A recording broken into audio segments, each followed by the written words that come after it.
Leslie Cornwell, certified nurse midwife with Midwifery Business Consultation. I have my two good friends I've known for many years now, Madeline Murray and Christine Strothers. They're both amazing CPMs, and we have been chatting on the sidelines separately. And I was like, I need an interview with all of us together because you guys both complement such wonderful aspects of the topic we're going to go over. But I'm going to wait to give the topic. You guys just introduce yourself, and then I'll dive into what we want to talk about today.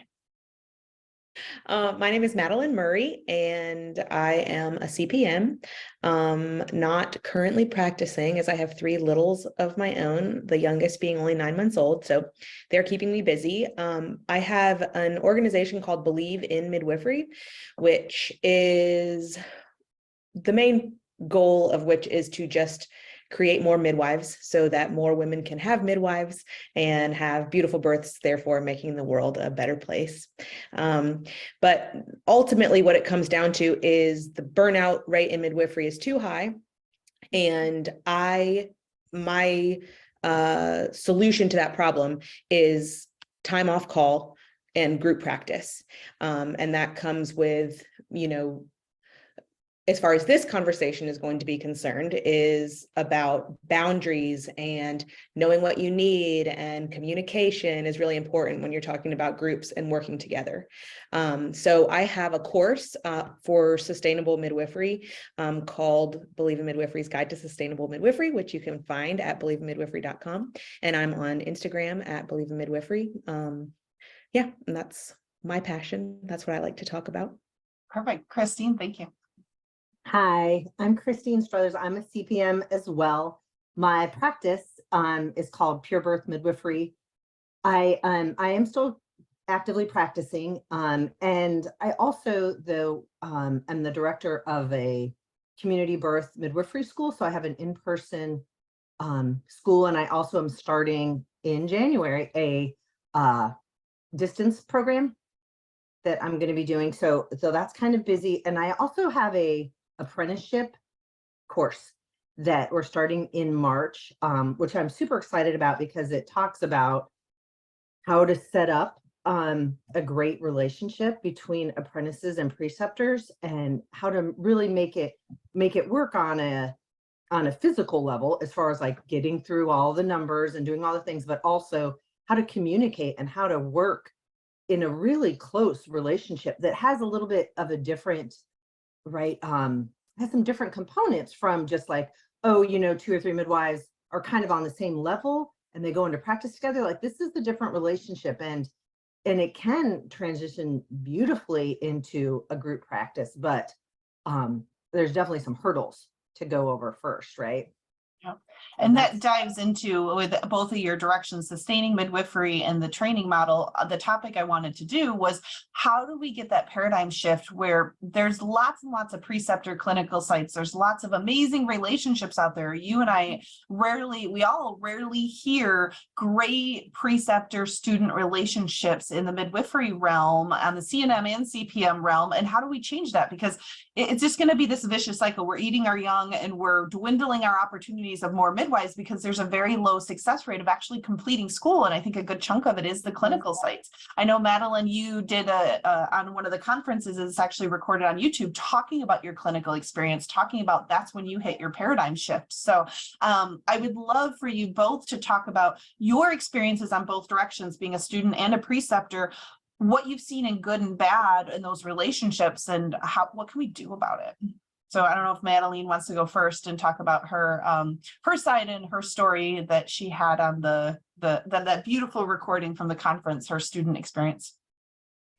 Well, I think my student experience is pretty typical, which is that it was pretty horrible.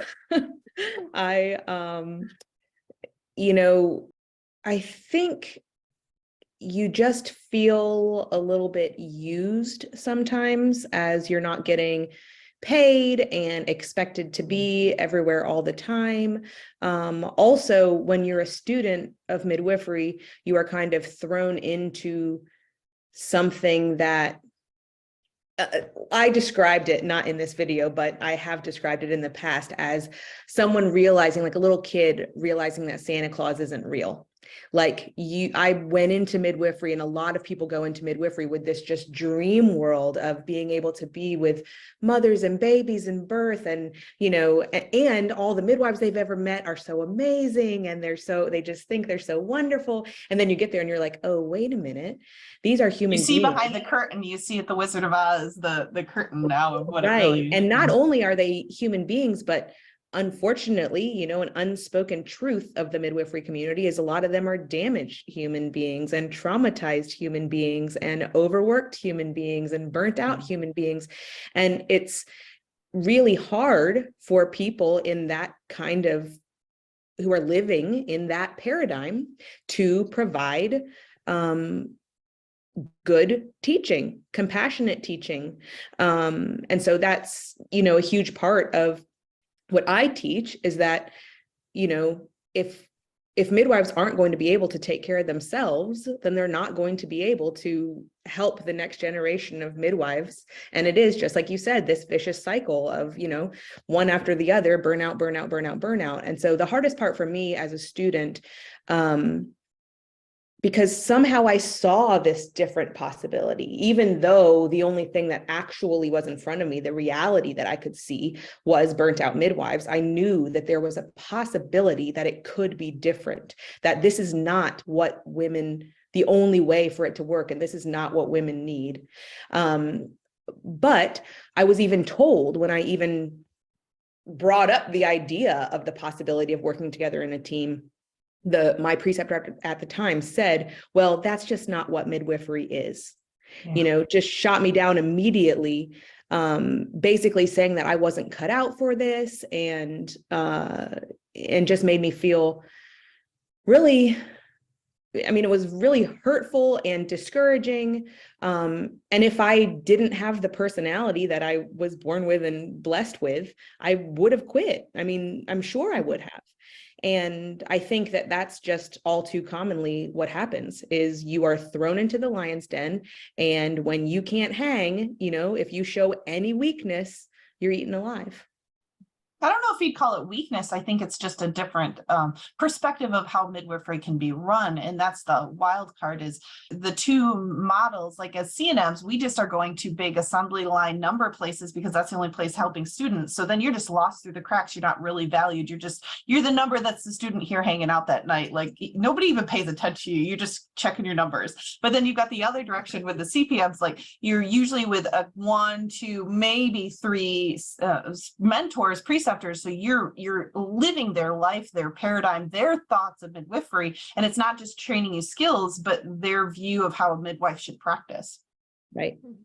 And that's what they said. Our job is not just to teach you the clinical skills and to whatever else, but to prepare you for what your life as a midwife is going to be. And so that's the crazy part, is there's not only one way to be a midwife. And I think for the way that the apprenticeship model is so common, especially in home birth midwifery, is that there is one student and one preceptor, and they kind of just become a carbon copy of one another. And so, they do think that they're just training you to become the next them. And that's not what it is, or shouldn't be. Yeah. Well, thanks, Definitely. Christine. Add your perspective of where you're seeing it more on the preceptor side, and you're immense. You didn't even brag about like birth junkies and the 3 other things you're doing. So she's got herself in many different fires, and she's very passionate about the other end of this, the preceptor side, and support. Yeah, definitely. So yeah, we have a group locally, and Madeline came and did a conference for us, which was just mind-blowing for me, particularly because I kind of always believed it, but then I kept running into, people that would say kind of the things that you were saying, like, well, when you're a home birth midwife, you're always on call 24/7. You can never, and people almost like brag about like, oh yeah, I haven't been home for Thanksgiving in 6 years. And I had a midwife tell me one time she had not gone on a vacation in 12 years. 12 years. I'm like, that's insane. I feel sorry for you. I want to start crying. Not that like, that's not something to brag about. Well, I know. But it's kind of like, who is the busiest and who, has the most stressful caseload. And then what really just like blew my mind when Madeline said, like, it's like, it's an ego thing. You have to get over it and realize your clients don't need you. They need the midwifery model. And that's what's going to come through. And that's what's going to help them have a good experience. And I feel like I'm saying this every day to these preceptors that are like, well, she needs to come to all my appointments and she needs to do all this and all that. And I'm like, but what if she doesn't want to? Like, what if she doesn't want to live that life? And, we have several, and not even that she doesn't, not even that she doesn't want to, like, she may want to, like, she would probably love to be at all of those things, but she has this, that, and the other responsibility in her life as well, that's also going into this. And that midwifery is not the only thing that people are.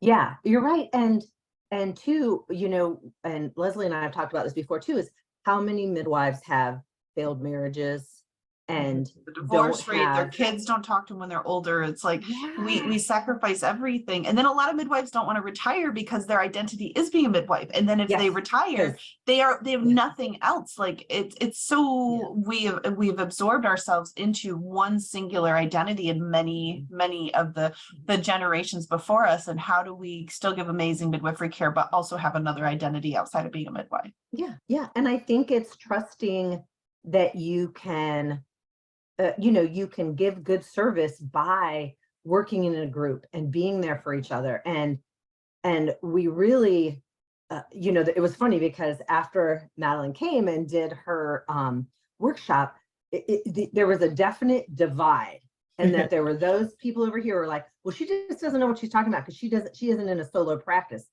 And then the rest of us were like, solo practice is bullshit and never doing that. Like, we need to help each other. And so that kind of evolved into what we have. And I'm actually doing some education stuff with this because, of course, called the birth pool. So it's a group of midwives and a group of birth assistants that we've trained. And we're not like, it's not a rotating call kind of thing, but it is very much like, here are the days you can call me if you need help with a birth, if you need backup for a birth, if you need some other kind of skill that, maybe only a more experienced midwife has. And then here's the birth assistants that you can call, and they all, and they can come as a birth assistant. Some of them can come as an apprentice, if they're in like phase 2 or whatever. And it's been great. It's been so good. And I think the key is, though, everybody has to accept that, like, everybody in this group is a great midwife, and I trust them all to take care of my clients in your own private practice. It's similar to what Deidre DeGrotto has in Kansas with they have the Wichita midwives. They all have their own private practices. We call it like a community co-op, but it's the same concept where, we support each other. I am your primary midwife, but I do vacations. Like, they give clear expectations from the first visit. I also am a mom. I also go to recitals. I also go on vacation. I want you, here's our team of midwives, and we support each other in the backdrop. So it's that best of both worlds. So on the student side, I think it's amazing. Then your students get a variety of preceptors, and they're not held to like, okay, I've got to be available 24/7 because her birth volume is so low. We can get great experience on all directions, but get a good volume to put our foundation. Yeah. And a lot of the students are like, hey, I just want to go to births and, absorb everything I can. But sometimes, like, if it's not my primary preceptor, I might just come as an assistant, just to get the experience. And that way the number game is not freaking everybody out. And, everybody has signed a contract, which I think is number one. It is really, if you don't start with a contract, it's all going to go down the toilet. And it's written clear expectations to reference later versus he said, she said. And we may like all these people, but you haven't thought of every hypothetical situation, and you should have that in writing. I mean, that's my business side coming out, but Yeah, so one of the things we wanted to discuss was just everything comes down to, and we've discussed it many, many times on the sidelines, the abundancy versus scarcity mindset on everything, on how many clients we potentially can have because only a few people are choosing home births. Students don't feel like they can ask for more things or have clear expectations because they're fearful they won't get a clinical site. And then the preceptors are fearful because they think they're growing their next competition. So I don't know which one of you wants to, I know Madeline had some wonderful things to say before I paused her, so. All I was going to say is the scarcity mindset when you think about midwifery and people who worry about there being too many midwives or not enough clients is just, it's a ridiculous thought when you think about the fact that less than 2% of women in the entire country are having home births. And then even if you're talking about CNMs and hospital births, I mean, midwives, only 10% of women are having births with midwives in general. So like the amount of Normal, healthy women, 80% of the population could be seeing midwives. That we could go out there and, collect for our practices it's incredible. Like there isn't any other industry out there that has, upside, this amount of growth possible, it's like Bitcoin to the moon. Yeah. We could really go. Yeah, and that's the glass half full and glass half empty mindset. When you chat with Right. people, you learn instantly, like when Christine was giving the examples, I don't want to say they were glass half empty, but they're in a very, I don't want to change, I like the way it is, and that's okay. They can choose to do that, but then maybe they shouldn't be precepting or have a clear expectation of what their preceptor model is like, versus you're growing this other glass half empty abundance mindset type of preceptor relationship. Well, also, there's that thing about the main street or whatever, if it only has one restaurant on there, like, and the rest of the place is dead end, like nobody's going to go downtown. But if there's 6 restaurants, everybody's going to go downtown. Different cultures, different flares, different cuisines. Yeah. Right. And there's something for everyone at that point. And so how many times still to this day do I tell someone I'm a midwife and they say, what is that? So like, of course, and then oftentimes they're like, oh, wow, that sounds really cool. I wish I would have known when I had my children. So like, the more midwives that are out there, that's going to be more women having births with midwives, and they're going to be telling their friends and whatever. I mean, truly, the more midwives, the better for all of us. Right. And that's a baseline I don't think a lot of people are even at, right? They're like, mine, like I have to get more and more clients. And then, even the like, okay, well, this person is my apprentice. And so she basically can't speak to other midwives, Right. Can't speak to the midwives' clients, Yeah. and it makes you realize too, that a lot of the reason, this is going to sound super negative, but I feel like a lot of the reason people take on apprentices is for free labor. Yep. Which goes back to what I said at the very beginning when I talked about my experience as a student. Yeah. I think that's how too many students feel. And that's why they get burnt out, because they just feel like it's a one-sided relationship. And I've heard it many times from the students. They're like, I should be on this level, but my preceptor won't let me advance. And they're dragging on the training experience, even though she's got 3 times the numbers she needs for this level, and saying she's not ready for this. And she's like, I'm totally ready, but yeah. Yeah, it's sad. And I think really the only solution is to help people be better preceptors, and to kind of that's change. where it has to start. Yeah, that's really where it has to start, because, some of these people would be great apprentices, if they just knew what to do, right? Yeah, if they had clear boundaries, like Leslie said. Yeah, exactly. I think they want to do the right thing. They want to get trained, they want to go into practice. They're not trying to steal people's clients or any of that garbage. But these preceptors are just coming in with so much baggage, and I'm just like, I don't even know, kind of where to start with them. That's why I made this class, and I was like, listen, this is for apprentices and preceptors to take together, because this is not all on the apprentices by any Yeah, and means. Christine gave me access to it and feedback, and I was really excited because we talked about learning styles. We talked like some students are gonna learning the preceptor's teaching style and learning the student's learning style, and how to come. If you're two different styles, that's okay, but how do we bridge together so you can understand? Because if someone wants to jump in and hands-on, and this teacher wants you to read books for 2 weeks before you do it for the first time, like you're gonna have different style compatibilities. But yeah, Christine's got an amazing preceptor student course to help you grow and to build that relationship and clear expectations. So it's professional and it's not the emotional side so much. Yeah. So Madeline, with your belief in midwifery, I know you had talked, like, even I want to give the positive, like our whole point is not just to be the same where we're complaining, we're seeing the challenges, but what do you see as tangible other things as well we can do to help improve that preceptor mentor relationship?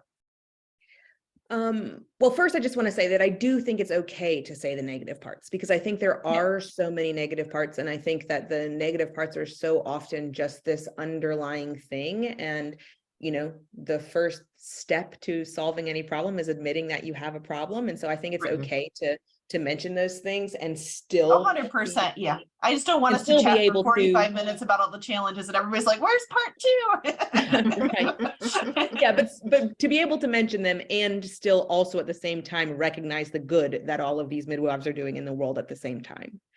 Sure. Because we are good and what we do is good for women, but that doesn't mean that we shouldn't try to get better. So I'm sorry, your question was my question was from Bleed in Midwifery, in your perspective, what you gave. I mean, I got to listen to your wonderful talk, but what were specific examples for the students to advocate to get a better experience? Because I know that's more of your strength side and Christine's more the preceptor side. Well, I mean, ultimately, I think it just does come down to conversation and not being emotional and, you know, recognizing, I mean, students also, if they're going to do what Christine teaches at the same time, need to know their own learning style and what they want and what they're looking for. And if they're going into a preceptorship where that preceptor wants them to be at all of the appointments all the time and on call all the time and whatever, and that this student knows that that's not going to work for her, then she shouldn't go into that preceptorship. So I think ultimately, and there's a lot of this in the course, it comes down to knowing who you are, knowing what you need, knowing what you want. I talk about, you know, the internal compass and, you know, listening to your instincts. And I think just in general in the society today, I think that that's blunted in a really big way for all people. But especially for people who are in the caring professions, people who want to help others, people who are led towards midwifery all tend to already be on this, you know, don't like to say no, the helpers and people who will sacrifice themselves for others and things like that. And it's really important to stand up for yourself. But the only way that you can do that is if you actually know who you are. And so a lot of what I teach in my course is, yeah, what are your personal values? You know, what is your why? Why do you want to get into this in the first place? What do you want to accomplish? Like, what does sustainable midwifery mean to you? Because it's different for all people. You know, I mean, I like to talk about group practices in a specific sort of way for, you know, the way that I did it, but also there's the ways like you're talking about in Kansas, and there are the ways like the birth pool is doing it. So, I mean, anytime I do consults with midwives and they ask me, you know, questions about group practice, and I'm like, well, the thing is, there's as many ways to do this as there are midwives. And so there isn't a one size fits all approach. And that's another way where it's tricky. But at the end of the day, there's a lot of self-awareness that has to happen before we can take any steps towards sustainability. One thing I want to add before I let Christine add her comments is you hit it home, like when we get our ideal clients and we learn who we are, you're going to be a better midwife, not just in the student role. So many midwives don't even know, they just want to accept everybody because it's that scarcity mindset. And well, I just need this client because I need X amount of people this month and not many people signed up, versus they're doing good marketing campaigns and they really know their clients and it's a ripple effect. They're wondering why they're getting more calls. They're wondering why they're getting more complaints. They're wondering why they have more liability concerns and they're just not happy because it's that ripple effect. They didn't learn what type of midwife they want to be. They're trying to be the midwife they think they should be to be busy and successful in whatever definition that's supposed to be. So you hit home. If you can teach them as students right from the beginning, as soon as they're finding clinical sites, you know who you are, you know how you want to practice. And me being the business person, like business planning and community analysis and finding your ideal client, like you can have as many of your beautiful, perfect people if you have the right marketing campaigns. It's not that there's only 2% out there. There's the other 78% that we can pull from if you have the right tools in place. So Christine, if you want to. Yeah, no, I think kind of extending what Madeline was talking about too, to really look at our relationships with other midwives and especially in our community, right? And are we looking at this as competition, right? Like, oh, I want to get all these type of clients or whatever. Or are you looking at it as like, boy, I trust these women, I trust them, I want to cooperate with them, like we give better services and we're happier. Everybody's happier if we can be in a good, positive relationship. And you know, coming from a nursing background, Leslie, I know you feel this too. We all know nurses eat their young, and I don't think midwives are any different. But I think we have to break that cycle and really be like, no, we have to be here for each other because everyone else is giving us terrible problems. You know, like who are we going to depend on, right?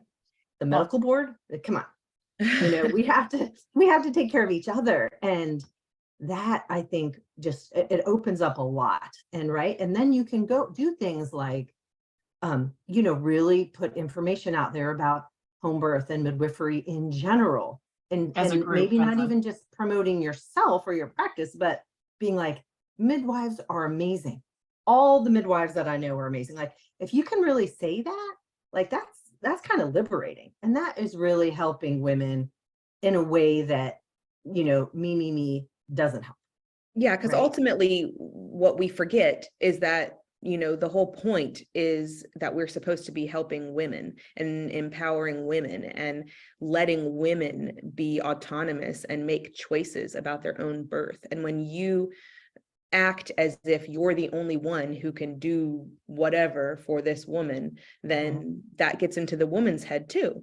Like that she thinks that that's the only way that midwifery is supposed to be, instead of if she has the opportunity to learn from or talk to a number of different midwives, then she's like, oh, so I don't have to do it that way. I can do it this way. And that feels better to me, you know? And so, and then the other thing is that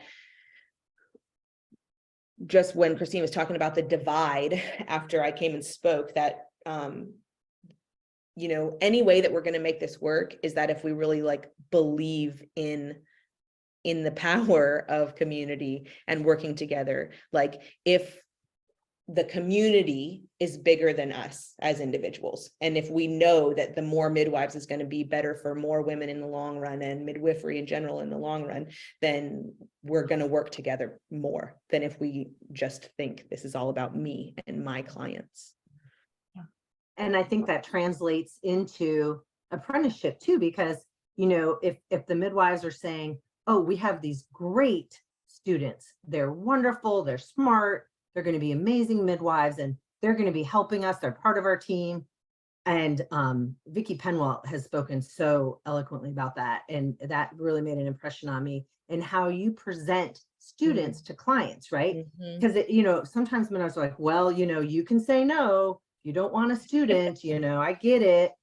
And what kind of setup is that? Who wants to be, oh, I'm a student, please let me. We love our students. We need to train more. I'm busy as can be. You don't want your friends to be on my waiting list. Like, it's all how you approach it. 100%. Exactly. Yeah. So I guess I would love to just have for both of you a summary of any tangible tips you want to give to either, you can choose, what are the other preceptors, students, like what can they start doing tomorrow? What can they do to start improving this? They're not going to go from this version to this version overnight, but how can they start making baby steps? What are things they can do? You guys both have as pearls of wisdom. I'll let you Madeline, go start. first. Oh, I guess, we have to just say, stop complaining and start doing. And that means have the hard conversation. If there's something that your preceptor is doing that you don't like, then you need to talk to them about it. If there's something that your student is doing that you don't like, then you need to talk to them about it. When I talk to midwives who are starting group practices, I always talk about having a specific scheduled time to discuss grievances. So I think that that's one really important thing that all people could put into place is, maybe just a lunch meeting, or even just coffee one time a month where it's on the calendar, so that if there's something that's coming up that you have to talk about. And obviously you don't have to have a problem, but it just sort of takes the edge off if you know that there's going to be a time dedicated to discussing it. And I think that you need to have those planned regularly, once a month or once a quarter or whatever. And that would be for preceptors and students. I mean, preceptors and students, and midwives working together, or students working together, or whatever. Any of these It becomes relationships. the norm versus now we're only getting together when there's a problem, and then it escalates. Right. Usually you can solve little kindling problems versus now we're just trying to meet when it's a full flare burn. Yeah, exactly. Yeah. And I would definitely add to that, like kind of add on to that, that it's important for preceptors to have mentors, right? So when people are first starting out being a preceptor, or they have not been real successful with it in the past, like to kind of, swallow your ego a little bit and be like, hey, and I think midwives should do that about anything, right? Like, there's someone, I remember calling a very experienced midwife and being like, hey, I remember at peer review, you said you had someone with this problem. Like, tell me what happens. Like, tell me what I should do. And that's such an important resource for us. It's midwifery can be super, super lonely, even though we're with people all the time. There's not a big peer group. And I think we would do better if we had great peer support as midwives and as students and as preceptors and everything to really, really support each other. I think there's a big fear in midwifery in general to like ask stupid questions. Like, you're supposed to know everything, and you want your clients to see you as, someone who is knowledgeable on all things. And so you also want your peers to think of you that way. You don't want your peers, because of the scarcity mindset and everything else, if you think that someone thinks that you don't know what you're doing in any area, right, then they're going to be afraid to let their clients come to you or whatever.